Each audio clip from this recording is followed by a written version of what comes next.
Yo guys, welcome back to my channel ya. Jadi baru saja berakhir ya pertandingan pertama AFF atau yang dikenal sekarang ASEAN Mitsubishi Electronic Cup antara tuan rumah Myanmar melawan timnas Indonesia ya. Ini merupakan pertandingan perdana di turnamen AFF ini ya.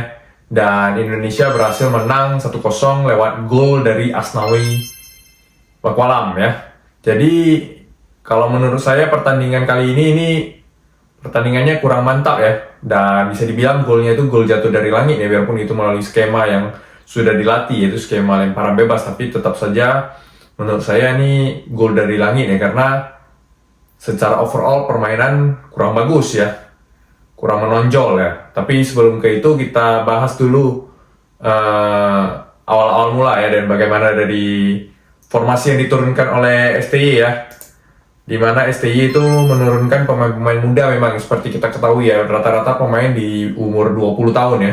Biarpun ini tim U22, tapi kalau dirata-ratakan itu di umur di 20 tahun ya. Dan di starting line up itu ada kiper Supriyadi, lalu ada di back itu ada Ferrari, Arel, dan Doni Tripamungkas ya.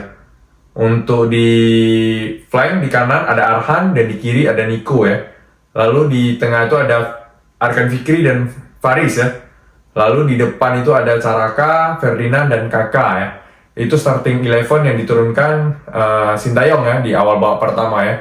Dan memang ini nampak sekali timnya belum punya chemistry ya daripada permainan, dan belum kompak lah istilahnya ya. Mungkin karena ini baru semua, dan beberapa pemain juga baru perdana kan memperkuat tim nasional kita ya. Jadi permainan nampak sekali belum bagus, dan permainan nampak memang kurang menarik lah. Mungkin juga dari stadion yang kosong, dan mungkin dari angle kamera juga ya kurang bagus ya. Jadi sehingga overall permainan memang kurang bagus ya. Ditambah ada beberapa pemain yang tidak tampil ya, tidak menonjol ya sama sekali ya. Dan yang aneh ini, Arhan kenapa ditaruh di kanan ya, bukan ditaruh di kiri ya. Ini menjadi satu tanda tanya sih, kenapa Arhan di sebelah kanan bukannya di kiri ya. Biasa dia di kiri, malahan orang lain, si Niko yang ditaruh di kiri gitu loh. Dan untuk pemain rata-rata tidak tampil ya, tidak outstanding ya. Hampir semua pemain di babak pertama itu tidak nampak ya. Hoki Caraka tidak nampak, Arkan Kakak tidak nampak, malah Marcelino yang masih lebih menonjol ya di babak pertama ya. Tapi beberapa kali peluang dia itu di finishing ya, di pasnya itu yang hilang gitu loh. Berapa kali dia menusuk dari sebelah kiri itu, tapi ketika di ujung itu habis gitu loh. Ketika dia mencoba masuk atau shooting itu hilang bolanya. Jadi ini untuk babak pertama ya enggak banget ya kalau menurut saya ya. Permainannya memang belum kompak ya. Mungkin kedepannya dilatih lagi kekompakan dan chemistry masing-masing pemain ya untuk beradaptasi bersama ya. Kalau seperti tadi berat ya untuk lolos ke depannya ya, karena ke depannya kita bakal ketemu Filipina, Vietnam ya, tim-tim kuat lagi gitu loh. Tadi penyerang kita juga tidak nampak, Arkan Kakak bahkan hampir tidak nampak sama sekali ya. Kalau Hoki Caraka ada beberapa peluang, tapi ya itu belum bisa dimanfaatkan peluang-peluangnya ini ya. Lalu di babak kedua ada perubahan sedikit ya, dengan memasukkan Rafael Struijk ya. Rafael Struijk masuk, Asnawi masuk ya, Victor Detan, pemain yang kita tunggu-tunggu juga masuk di menit 46 ya. Jadi begitu di awal babak kedua langsung diganti, dan perubahan skema permainan nampak jelas ya ketika 3 pemain ini masuk ya. Terutama di Rafael Struijk ya. Itu serangannya lebih bervariasi, lebih hidup lah dengan adanya Rafael Struijk ya, lebih bisa menahan bola, bisa membawa ya.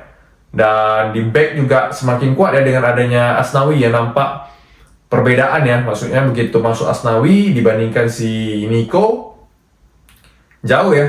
Asnawi lebih tegas dan bagus lah Asnawi tadi bermainnya, hingga akhirnya dia mencetak 1 gol juga ya melalui umpan crossing daripada Pratama Arhan ya ke di depan gawang.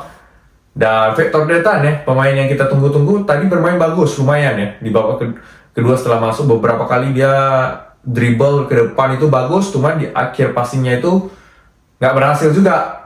Tapi idenya sudah bagus ya, beberapa kali ide terobosannya itu udah bagus, biarpun bolanya itu nggak lewat daripada backnya ya. Tapi beberapa kali idenya bagus, dan dia berani juga untuk membawa bola ke depan ya. Ini luar biasa juga nih si Victor Detan ya. semoga di pertandingan selanjutnya dia diberi menit yang lebih lah ya. Dan lalu tadi gol juga tercipta dari Arhan ya. Memang itu gol yang bisa dibilang dilatih ya, lemparan itu. Tapi secara open play kita hampir tidak ada serangan sama sekali ya. Karena kalau melihat dari statistik memang kita serangan off targetnya itu 7 ya.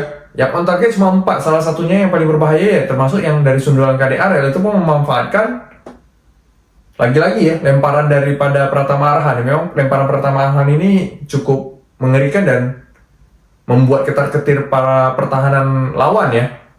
Terbukti tadi KDR berhasil menyundul namun berhasil dibuang, lalu yang sekali lagi akhirnya berbuah gol ya, di mana ke mulut lalu bola disambar oleh Asnawi dan tidak berhasil ditahan oleh kiper Myanmar ya, akhirnya menjadi gol 1-0 ya. Ini satu-satunya gol di pertandingan kali ini ya, dan lagi-lagi Pratama Arhan dan Asnawi yang nampak menonjol ya. Memang dari kualitas tidak bisa bohong lah, dimana mereka sudah tampil bersama senior beberapa kali, jadi ya nampaklah perbedaan kualitas ya. Tapi semoga dengan adanya senior ini bisa membantu meningkatkan kemampuan para junior-junior ini ya, ikut berkembang juga melihat kakak-kakaknya ini bermain bagus ya. Jadi dari segi penguasaan bola kita tadi memang menang ya, 5-9 berbanding 4-1, tapi ya di situ-situ aja di tengah-tengah. Di sepertiga terakhir itu kita gagal terus ya. Bahkan di menit-menit terakhir itu berapa kali kita counter juga gagal lagi ya, padahal Myanmar udah menyerang karena ketinggalan, kita mengadakan counter tapi ya lagi-lagi counter kita bermasalah ya. Semoga hal-hal seperti ini bisa diselesaikan oleh STY ya, diperbaiki ya, di dalam analisanya ke depan ya. Karena pertandingan selanjutnya itu akan lebih berat melawan Philippines ya, di kandang. Tapi kita bermain di kandang ya, dengan selisih hanya 3 hari ya. Memang ini agak melelahkan ya. Memang tadi itu pertandingan perdana, selain pertandingan perdana kita away lagi ke Myanmar. Jadi memang double, tapi akhirnya kita bisa menghandle itu dan memetik 3 poin pertama kita lah di AFF dengan pemain-pemain muda kita ya. Kan sementara itu di pertandingan yang lain, Vietnam itu menang 4-1 atas Laos ya. Biarpun di kandang Laos, tapi Vietnam menunjukkan kemampuannya yang luar biasa ya. Nah, perbedaan Vietnam dengan kita ya, mereka pemain senior semua ya, kita pun tahu ya. Jadi mereka menurunkan pemain terbaiknya lah. Dan mereka dengan shoot on goalnya 11, off targetnya itu 6, berbanding jauh dibanding kita ya. Jadi kita on target cuma 4 ya. Jadi semoga kedepannya kita bisa mendapatkan pelajaran dari pertandingan melawan Myanmar dan berkembang lah. Karena untuk lolos ini juga perlu competitiveness lah, perlu menang ya. Karena apa, sekarang kita berada di peringkat kedua ya, di bawah Vietnam. Vietnam tadi karena menang dia 4-1, jadi dia peringkat pertama, kita ada di peringkat kedua dengan 1-0 ya. Jadi kemudian kita akan bertemu Philippines ya, dengan kita sudah bertanding 1 kali dan Philippines belum bertanding ya. Jadi dia masih segar lah, masih bugar ke Indonesianya nanti, biarpun main di kandang yang tiketnya sudah sold out juga ya. Sedangkan Indonesia kan baru bermain dan harus naik pesawat lagi ke Indonesia lagi ya. Jadi waktu istirahatnya agak berkurang. Semoga tidak begitu mempengaruhi ya, dengan dukungan moral daripada penonton yang mensupport timnas nanti. Semoga itu tidak mempengaruhi daripada fisik mereka ya, dan bisa memetik poin penuh lagi di kandang ya. Namun semoga pelajaran melawan Myanmar tadi bisa kita petik untuk kedepannya semakin lebih bagus ya pastinya ya. Apalagi kita lihat di grup sebelah ya, Thailand itu menang 10-0 lawan Timor Leste ya, 10-0 luar biasa ya, tanpa ampun ya. Dan Kamboja bermain imbang dengan 2-2 atas Malaysia ya. Jadi kalau bisa ya kita menghindari runner up lah.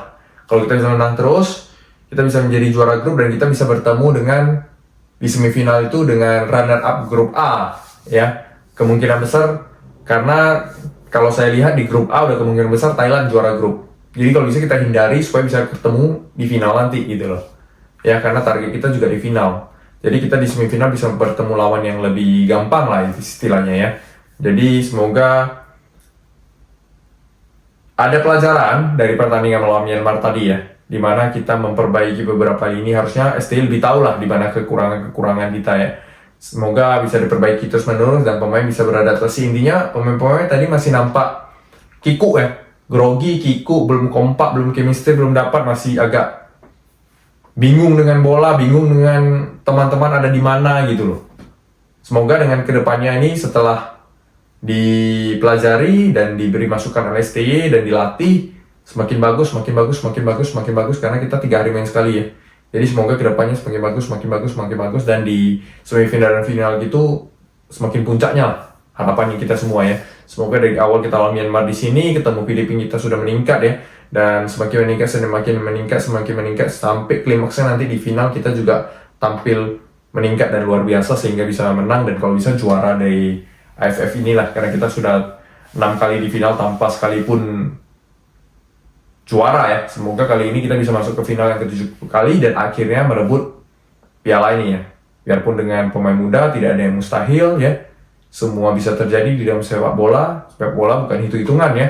Jadi itu aja. Semoga kedepannya makin bagus dan selamat untuk Indonesia sudah berhasil mengambil 3 poin di kandang Myanmar ya. Oke. Selamat dan